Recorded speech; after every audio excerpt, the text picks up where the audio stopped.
ഇന്ന് നമ്മൾ ഓഫീസ് വിട്ട് വരുമ്പോഴേ നമ്മളൊരു സംഭവം കണ്ട് പുതിയൊരു കട തുറന്നിക്കണേ. അത് മീൻ കട കേട്ടോ. മീനും ചോറുള്ള പരിപാടിയാണ്. അപ്പം നമ്മൾ നേരെ അങ്ങോട്ട് കയറി. ഇവിടെ നല്ല കോംബോ ഓഫർ നടക്കുന്നുണ്ട്. ഈ കോംബോ ഓഫർ എന്ന് കേട്ട് കഴിഞ്ഞാൽ നമ്മൾ വണ്ടി പാഞ്ഞ് കയറുമല്ലോ, മലയാളികൾ അങ്ങനെയാണല്ലോ. അതിൽ പെട്ട ഒരുത്തനാണ് ഞാനും.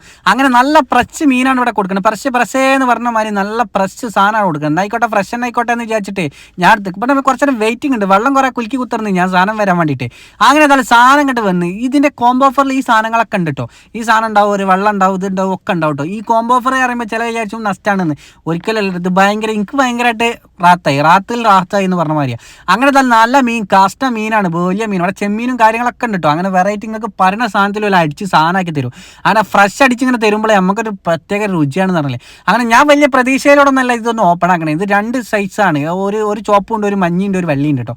അങ്ങനെ 3 ഐറ്റംസ് അരികൾ വെച്ചിട്ടുള്ള പരിപാടി. 2 ഐറ്റംസേ ഉള്ളൂ. ഞാൻ പിന്നെ ഒന്ന് വട്ടം ചേർത്ത് കീർത്തി പറഞ്ഞതാന്ന് പറഞ്ഞുള്ളൂ. അങ്ങനെ എന്തായാലും നമ്മൾ സാധനം കണ്ടെത്തി. ഈ സോസ് എന്ന് പറഞ്ഞു കഴിഞ്ഞാൽ ഇവിടുത്തെ മാതിരി ചിലത് നമ്മൾ കഴിക്കുമ്പോൾ കയ്പ്പുണ്ടാവും, നല്ല സാധനമാകുമ്പോൾ. ഇതുപോലെ കയ്പ്പൊന്നുമില്ല. നമ്മൾ നാട്ടിലത്തെ മയോണൈസിൻ്റെ ഒരു ടച്ച് നമുക്ക് തോന്നുന്നുണ്ട് കേട്ടോ. അങ്ങനെ തന്നെ ഞാൻ ഇങ്ങോട്ട് കുഴച്ചങ്ങോട്ട് അടിച്ച് ഒറ്റ പൊടുത്ത 2 അരിയും കൂടി മിസ്സാക്കിയിട്ട് തിന്നണം. അപ്പോഴതിൻ്റെ ടേസ്റ്റ്. പിന്നെ ആ മീനും കൂടി അങ്ങോട്ട് കൊതിപ്പിച്ചാണ് തിന്നുമ്പോണ്ടല്ലോ മക്കളെ, ഒരു ടച്ചില്ലാത്ത മുതലെന്ന് പറഞ്ഞ മറ്റേ അവസ്ഥയാണ്. നല്ല ടേസ്റ്റാണ്. പക്ഷേ എനിക്കൊരു കാര്യം മനസ്സിലായി, പ്ലേറ്റിലിട്ട് തിന്നിട്ട് കാര്യമില്ല എന്നുള്ള കാര്യം എനിക്ക് നല്ലോണം മനസ്സിലായി. പിന്നെ ഞാൻ ഒന്നും നോക്കില്ല, നേരെ അങ്ങോട്ട് കൗത്തി കഴിഞ്ഞാൽ നമുക്ക് ആ തീറ്റത്തിൻ്റെ പവറാണ് കിട്ടുള്ളൂ. പിന്നെ ഇവിടെ വന്ന് ഇരുത്തെന്ന് പറഞ്ഞാൽ ഇങ്ങനത്തെ ഇരുത്താട്ടോ. ഇവിടെ കസാലയും കാര്യങ്ങളൊന്നും ഇല്ല. പടിഞ്ഞാറി ചാരി കുത്തിർക്കുക എന്ന് പറഞ്ഞാൽ പണ്ടത്തെ ആൾക്കാർ ആ ഒരു സിസ്റ്റം ഉണ്ട് ഇവിടെ ഉള്ളത്.